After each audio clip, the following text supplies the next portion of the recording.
हाँ, good morning everybody.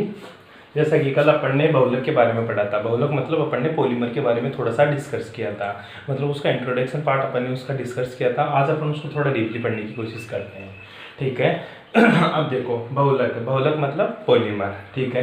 तो polymer क्या होता है? पॉलीमर हमेशा होता क्या है कि छोटे छोटे अणुओं से जुड़कर बड़े अणु का निर्माण, मतलब छोटे छोटे अणु का छोटे छोटे अणु जुड़कर क्या करते हैं? बड़े अणु का क्या करते हैं? निर्माण। और बड़े अणु का जो निर्माण करते हैं, ठीक है, वो कौन से बंध के द्वारा जुड़े रहते हैं? ये हमेशा कौन से बंध के द्वारा जुड़ते हैं? ये जुड़ते हैं सहसंयोजक बंध के द्वारा। कौन से बंध के द्वारा? सहसंयोजक बंध के द्वारा ये जुड़कर एक बड़े अणु का निर्माण करता है। उसी बड़े अणु को क्या बोलेंगे अपन? बहुलक। अपन इंग्लिश में बात करें तो पॉलीमर होता है। पॉलीमर क्या होता है कि जो छोटे छोटे पार्ट्स ऑफ मॉलिक्यूल्स, ठीक है, small parts of molecules are combined with a covalent bonding and form a big, मतलब a large atom, large molecules, that is called polymer, ठीक है। सेकंड, क्लासिफिकेशन ऑफ पॉलीमर मतलब पॉलीमर का वर्गीकरण, मतलब बहुलक का वर्गीकरण। बहुलक को अपन 6 प्रकार से बांट सकते हैं। पहला अपन स्रोत के आधार पर पढ़ेंगे। स्रोत के आधार मतलब source, according to source. Source के अकॉर्डिंग जो बहुलक होते हैं वो 3 प्रकार के होता है। पहला तेरा प्राकृतिक बहुलक, दूसरा तेरा कृत्रिम बहुलक और तीसरा तेरा अर्ध संश्लेषित बहुलक। बात करें अपन इंग्लिश मीडियम में तो इंग्लिश में इसकी बात करते हैं तो पहला जो तुम्हारा होता है वो नेचुरल पॉलीमर होता है, दूसरा तेरा क्या होता है? सिंथेसिस पॉलीमर होता है और तीसरा तेरा सेमी सिंथेसिस पॉलीमर होता है। ध्यान रखियो इस चीज का।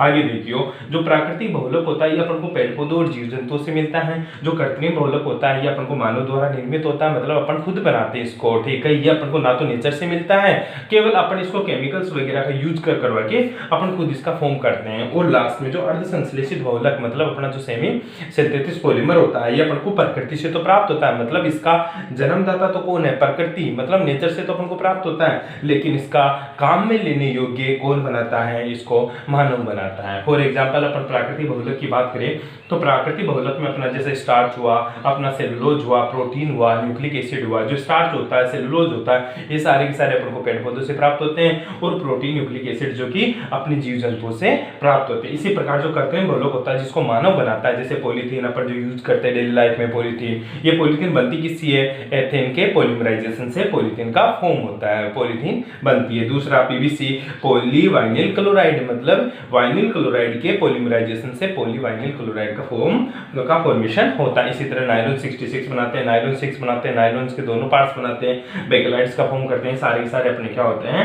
कृत्रिम बहुलक होते हैं, जिनको अपन क्या बोलेंगे? Synthesis polymer. नेक्स्ट, उसके बाद में असंश्लेषित बहुलक होता है। इससे ये क्या होते हैं? प्रकृति से तो प्राप्त होते हैं, मानव द्वारा इसका काम में लेने योग्य द्वारा मानव बनाता है, ठीक है। फॉर एग्जांपल रबर, जो रबर होता है, रबर अपन को चीर के रूप में पेड़ पौधों से प्राप्त होता है, और उसको फिर क्या करता है मानव? उसको वल्कनाइजेशन करके द्वारा उसको अपना रबर में, जिससे इसकी क्या हो जाती है? इलास्टिसिटी बढ़ जाती है वगैरह, बहुत सारी चीजें अपन इसमें डिस्कस करते हैं। आई बात समझ में? नेक्स्ट चलते हैं आगे। अब हाँ, तो अब बात करते हैं अपन संगठन के आधार पर बहुलक। दूसरा अपना जो प्रकार है वो संगठन के आधार पर है। संगठन के आधार पर बहुलक 2 प्रकार की होता है। पहला तो तेरा समबहुलक, पहला जो तेरा होता है वो कौन सा होता है? समबहुलक, ठीक है। दूसरा क्या होता है तेरा? विषम बहुलक। कौन सा? विषम बहुलक, ठीक है। समबहुलक और दूसरा विषम बहुलक। विषम बहुलक को अपन क्या बोलेंगे? सहबहुलक भी बोलेंगे। क्या बोलेंगे रे? सहबहुलक, ठीक है। 2 प्रकार का होता है संगठन। संगठन मतलब composition, according to composition 2 type of polymer. First is a homopolymers और दूसरा हेटेरोपॉलीमर्स या कोपॉलीमर्स है। फर्स्ट इज ए होमोपॉलीमर मतलब समबहुलक। जो समबहुलक होता है अपना, उसमें क्या होता है? एक ही प्रकार की एकलक इकाइयां काम में आती है। जो सहबहुलक होता है, समबहुलक में एक ही प्रकार की मोनोमर्स यूज करते हैं। एकलक इकाइयों को इंग्लिश में क्या बोलेंगे अपन?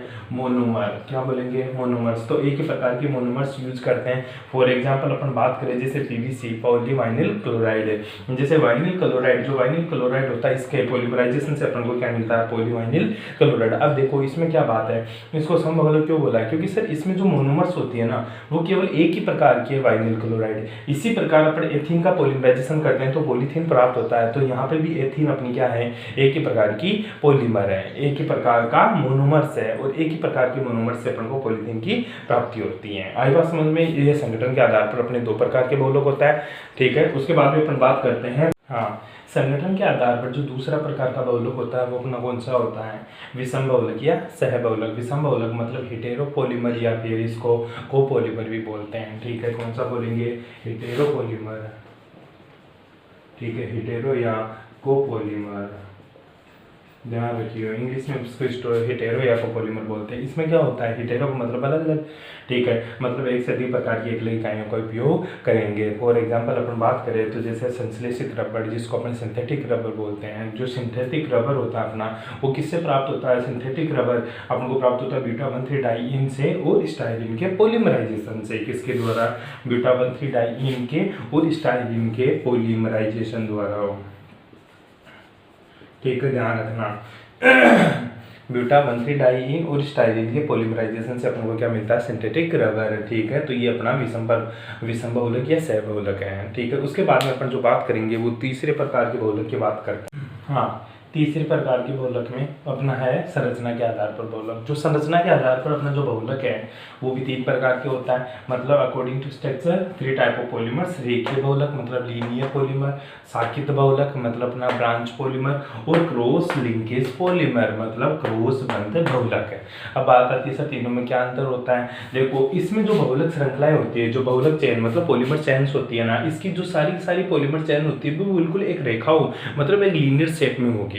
ठीक है, इसमें जो बहुलक श्रृंखलाएं होती है, मतलब जो पॉलीमर चेन होती है वो किसके रूप में होगी, ब्रांच के रूप में होगी। फॉर एग्जांपल जैसे ये देखो अपने, इसमें क्या अलग अलग ब्रांचें मिलेगी आपको, सबकी एक एक ब्रांच मिलेगी। अब देखें, जो रेखीय मतलब जो लीनियर पॉलीमर्स होते हैं ये बिल्कुल क्या होता है, एक लीनियर शेप में होते हैं, तो ये एक दूसरे के बिल्कुल पास पास में प्रेजेंट होगी, एक दूसरे के जस्ट पास में होगी, और ये एक दूसरे से बहुत ज्यादा दूर दूर होगी। ठीक है, क्यों, क्योंकि इनमें शाखाएं हैं, इनमें ब्रांचेज है। इसी तरह जो तीसरा होता है अपना क्रॉस बंध बहुलक। क्रॉस बंध बहुलक इसमें क्या होता है कि क्रॉस बंध मतलब एक क्रॉस बंध होता है जिसको तिर्यक बंध भी बोलते हैं अपन। ठीक है, जो क्रॉस बॉन्ड होती है वो क्रॉस बॉन्ड दो लीनियर, दो ब्रांचों के बीच में एक क्रॉस बॉन्डिंग होती है।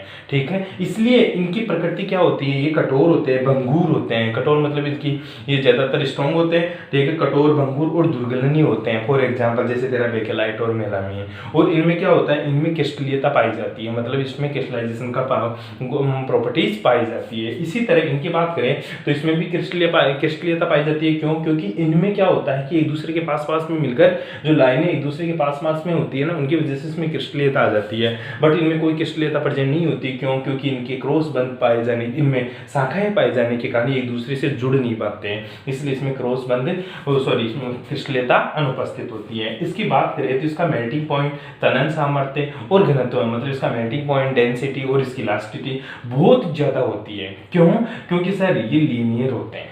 आई बात समझ में, इसलिए इनको बोलते हैं हाई डेंस पॉलीथीन। ठीक है, हाई डेंस पॉलीथीन। ठीक है, क्योंकि ये डेंसिटी बहुत ज्यादा पाई जाती है। क्यों, क्योंकि ये दूसरे के पास पास में होती है। इसको बोलेंगे लो डेंस पॉलीइथीन। क्या बोलेंगे, लो डेंस पॉलीइथीन। क्यों, क्योंकि इनमें क्या होती है, ब्रांच उपस्थित होती है। आई बात समझ में, ये अपना तीसरा प्रकार का बहुलक था जो संरचना के आधार पर था। अब चौथे प्रकार के बहुलक की बात करते हैं। हाँ, तो अपन जो 4th नंबर पे बात कर रहे थे, तो 4th नंबर पर जो अपना पॉलीमर होता है वो किसके आधार पर होता है, वो भौतिक बलों के आधार पर पॉलीमर की बात करते हैं। किसके आधार पर है, भौतिक बलों के आधार पर, भौतिक बलों के आधार पर। भौतिक बलों के आधार पर मतलब फिजिकल फोर्सेस के अकॉर्डिंग अपना पॉलीमर कितने टाइप का होता है। फिजिकल फोर्सेस के अकॉर्डिंग पॉलीमर 2 तरह का होता है। पहला जो पॉलीमर होता है अपना वो कौन सा होता है, वो होता है प्रत्यास्थ बहुलक है। कौन सा, प्रत्यास्थ बहुलक है।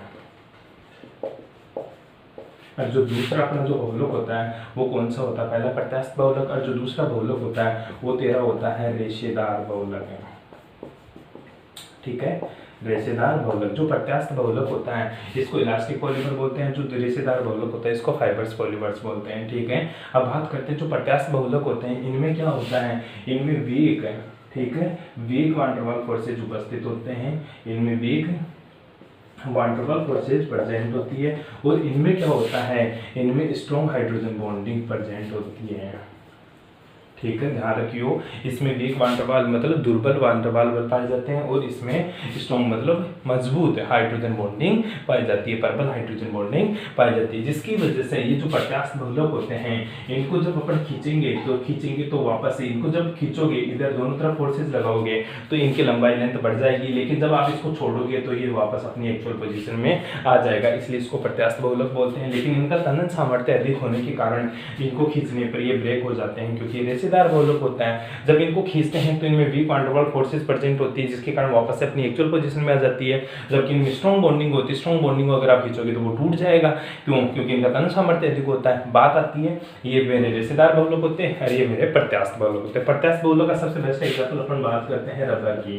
रबर अपन ने देखा है खींचते हैं वापस अपनी एक्चुअल पोजीशन में आ जाता है, लेकिन जो रेशेदार बहुलक होता है, जो रेशियो होते हैं, रेशेदार बहुलक बहुत सारे होते हैं, जैसे तेरा बेकेलाइट है, ठीक है, कौन सा बेकेलाइट, मेलामीन, ये तेरे कौन से बहुलक होते हैं? सारे के सारे रेशेदार बहुलक, जिसको आप क्या बोलोगे? फाइबर्स भी बोलोगे। इसके अलावा जो पांचवें नंबर पे जो अपना पॉलीमर्स आता है, वो पांचवें नंबर पे जो पॉलीमर्स आता है वो अकॉर्डिंग टू टेम्परेचर है, मतलब ताप के आधार पर। किसके आधार पर? ताप के आधार पर। ताप के आधार पर जो पॉलीमर्स होता है ना, वो भी दो तरह का होता है। जो तेरा पहला होता है वो होता है तेरा थर्मोप्लास्टिक है। कौन सा? तेरा थर्मोप्लास्टिक। और जो दूसरा होता है वो तेरा होता है थर्मोसेटिंग। कौन सा होता है तेरा? थर्मोसेटिंग। जो थर्मोप्लास्टिक होता है इसको क्या बोलेंगे? ताप सुगम्य। क्या बोलेंगे इसको? ताप सुगम्य बहुलक है, ठीक है।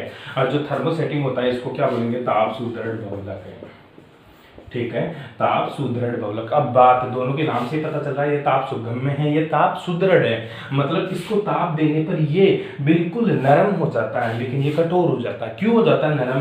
क्योंकि ये एक तरह का जो थर्मोसेटिंग जो पॉलीमर्स होता है, ये थर्मोसेटिंग जो पॉलीमर होता है ये एक तरह का लीनियर पॉलीमर होता है। कौन सा पॉलीमर? लीनियर पॉलीमर होता है। लेकिन जो तेरा थर्मोसेटिंग प्लास्टिक पॉलीमर है, यह ताप सुदृढ़ जो पॉलीमर है, ये एक तरह का कौन सा? क्रॉस लिंकेज पॉलीमर है, ठीक है। ये तो क्रॉस लिंकेज पॉलीमर की तरह होता है, ये लीनियर पॉलीमर्स की तरह होता है। अब बात आती है कि ताप सुगम्य होता है, तो इनमें अगर आप टेम्परेचर बढ़ाओगे, क्या इन पॉलीमर्स का अगर टेम्परेचर बढ़ाओगे तो ये एक फॉर्म से, ठीक है, एक फॉर्म से दूसरी फॉर्म में कन्वर्ट हो जाते हैं। लेकिन इन थर्मोसेटिंग पॉलीमर्स का अगर टेम्परेचर बढ़ाओगे तो इसके बीच में जो क्रॉस लिंकेज, कौन सी? जो तेरी क्रॉस लिंकेज, कौन सी? क्रॉस लिंकेज जो बॉन्डिंग है, ठीक है, वो क्या हो जाती है? स्ट्रॉन्ग हो जाती है, और ज्यादा स्ट्रॉन्ग हो जाती है, जिसकी वजह से इनको थर्मोसेटिंग पॉलीमर्स बोलते हैं। फॉर एग्जांपल, इसका बेस्ट एग्जांपल थर्मोसेटिंग पॉलीमर्स का अपन जैसे बात करें, पॉलीवाइनिल क्लोराइड, जैसे तेरी पॉलीथीनो, ठीक है, कौन सी? पॉलीथीनो, ये इसके बेस्ट एग्जांपल होते हैं थर्मोसेटिंग पॉलीमर्स के, थर्मोप्लास्टिक के। और जो थर्मोसेटिंग के पहले जो एग्जांपल होते हैं वो तेरा बेकेलाइट हुआ, ठीक है, तेरा टेलिन हुआ, बहुत सारे इसके पॉलीमर्स होते हैं।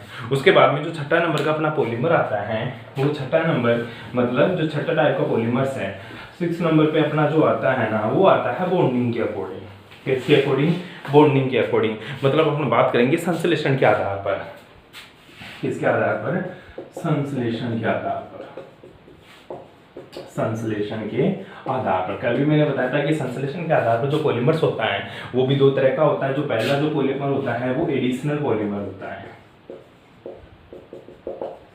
ठीक है, एडिशनल पॉलीमर। और दूसरा तेरा कंडेंसेशन पॉलीमर्स होता है। जो एडिशनल पॉलीमर होता है, एडिशन पॉलीमर होता है, उसको बोलेंगे योगात्मक बहुलक। कौन सा? योगात्मक बहुलक, ठीक है। जो कंडेंस बहुलक होता है, कंडेंस पॉलीमर होता है, उसको क्या बोलेंगे?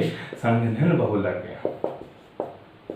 ठीक है, संघनन बहुलक। ध्यान रखना, जो संघनन बहुलक होता है, योगात्मक बहुलक होता है, इन दोनों में डिफरेंस क्या होता है कि जब आप योगात्मक बहुलक का मतलब होता है जैसे जितनी पॉलीथीन, मतलब बात करें अपन, जितने आप मोनोमर लेंगे वो सारी की सारी ऐड होकर पॉलीमर का निर्माण करेगी। लेकिन ध्यान रखना, जो संघनन बहुलक होता है, संघनन बहुलक में जितनी आप एकलक इकाइयां काम में लोगे, उन एकलक इकाइयां जितनी एकलक इकाइयां काम मिली उतने आपको पॉलीमर नहीं मिलेगा। क्यों? क्योंकि इसमें तो क्या होता है कि इसमें तो साइड प्रोडक्ट है, ठीक है, जो साइड प्रोडक्ट है ना, वो साइड प्रोडक्ट फॉर्म नहीं होता, लेकिन इसमें साइड प्रोडक्ट का फॉर्मेशन होता है। साइड प्रोडक्ट का फॉर्मेशन होता है। इसका जो एकलिक इकाइयों का जो मोलर मास होता है उतना ही इसमें पॉलीमर का मोलर मास होता है, बट इसमें एकलिक इकाइयों का मोलर मास और पॉलीमर का जो पॉलीमर बनेगा उसका मोलर मास दोनों का डिफरेंस होता है। एकलिक इकाइयों का मोलर मास ज्यादा होगा, पॉलीमर का मोलर मास कम होगा। क्यों? क्योंकि इसमें साइड प्रोडक्ट फॉर्म होता है जो निकल जाता है, ठीक है, इसलिए संघनन। और ये क्या होता है अपना योगात्मक पॉलीमर, ठीक है। उसके बाद बातें